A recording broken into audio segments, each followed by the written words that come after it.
What's up, guys? James here with Fun Fact of the Day. Hope you guys are having a great day, learning lots and getting stuff done. Today, we have quite the interesting topic, and that is, what has really happened at Area 51 over the last 60 or 70 years since it was opened? Believe it or not, the memes on the internet were all correct. It's actually just a giant alien brothel, and they're waiting for us to go over there. Set your Tinder radius to 5 miles and wait outside the no trespassing signs, and you might just have a good time. In case you have no idea what I'm talking about, a few months ago, a Facebook group was created to, and I quote, raid Area 51 to see them aliens. Yeah, sounds pretty exciting, right? Well, over 2 million people RSVP'd to this event that was supposed to happen September 20th, 2019. And in a massive turn of events, 150 whole people showed up for that event. Most of them were a bunch of random people dressed up in alien costumes, and they stayed at an interesting little inn in the neighborhood called Alien. I'll put the spelling right here. Needless to say, it was a failed event, and there were tons of memes being made about how they were going to go and find a bunch of attractive alien women that the government's been hiding inside Area 51. Now, on to what has actually happened inside the walls of Area 51 over the last 70 years since the creation of the site.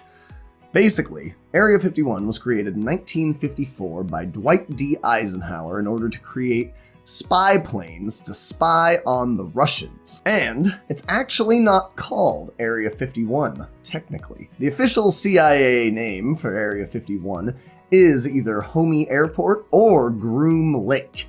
Homey Airport goes back to the CIA director being best friends with an airport, and Groom Lake is actually just where it's built. It was built on a flat, empty, dried-up lake in the middle of the desert because it was really easy to build runways on, which they built plenty of because it's an Air Force base. However, it actually was referred to as Area 51 one time in an old Vietnam War CIA document. So, maybe it is Area 51.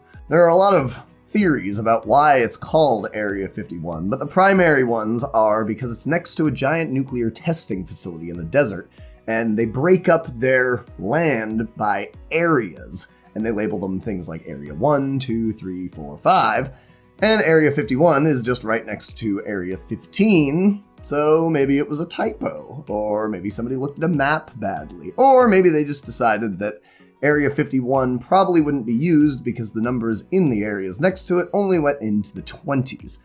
Any of those could be right, but technically we do not know for sure. And funny story about the name while we're talking about it, President Johnson later started referring to it as Paradise Ranch to try and convince a bunch of poor saps to move there because it was out in the middle of the desert with a bunch of heroin hippies and dead brush, and nobody wanted to live there. So he called it that, and people actually moved there. It was a highly sought-after post for a little while. Alright, now that naming is out of the way, let's talk about what they actually built this place to do. And that was to build spy planes. The first of which is extremely impressive, even now, although it was built in the 50s and 60s. And this is the U-2 spy plane. It was a reconnaissance plane that flew extremely high so that it wouldn't be detected by the Russians.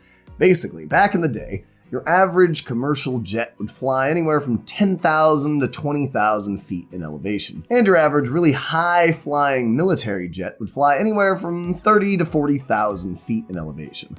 This thing said, screw you guys, we're gonna be way higher. So, they built it to fly between 60 and 70,000 feet elevation, which was twice what your average military jet was flying at. So the goal was, obviously, to fly over Russia completely undetected from anyone.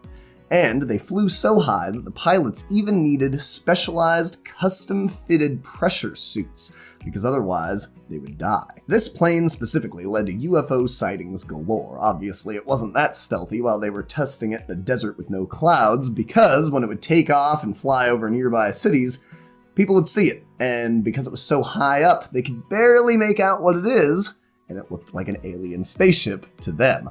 Also, a bunch of commercial jet pilots would notice that there was something up above them, but it was so high up that their radar wasn't picking it up and they couldn't really see it, but they felt like they were being followed, which made the news all the time. Now, even though these were in the news constantly, the Air Force obviously couldn't address what it was because it's a secret plane. So in all of the press conferences, the Air Force just left it very ambiguous, which just further propagated these alien claims. Now, that's not even the coolest plane that they've designed here.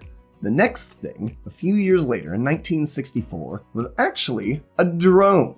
Yeah, you might think drones are a very new and futuristic thing, but they were building them 60 years ago. It was called the Lockheed D-21 drone, and I'll put a picture of it right here. Then they kept designing things, but a few years later, in the 80s, they built what is the most spaceship-looking plane ever made, and that was the F-117 Nighthawk. This thing screamed, "It's gonna come down and abduct me and probe me," which is why it made the news so frequently in the areas nearby.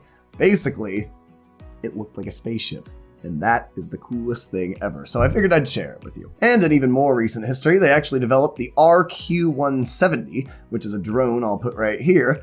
It is the drone that was used to find Osama bin Laden, which is pretty cool. They haven't released any documents more recent than 2013, so we're not quite sure what they're doing right now, but some things that they do now are actually public. For example, they're doing a ton of testing and research on the B-21 space bomber, which is basically a super long-range stealth bomber that can hover in midair, just like a spaceship. It's eventually, over time, supposed to replace the United States Air Force old and aging fleet of bombers. And the most recent, and probably the most interesting of all these planes, is actually a robotic plane that's unmanned and can fly into space. It's called the X-37B, and it is a space plane. The goal of it is to be reusable.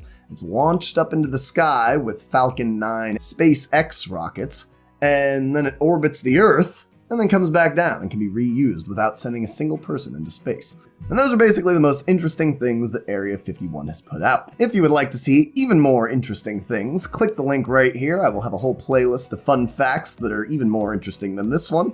And like and subscribe. It really helps the channel grow, and I will see you tomorrow.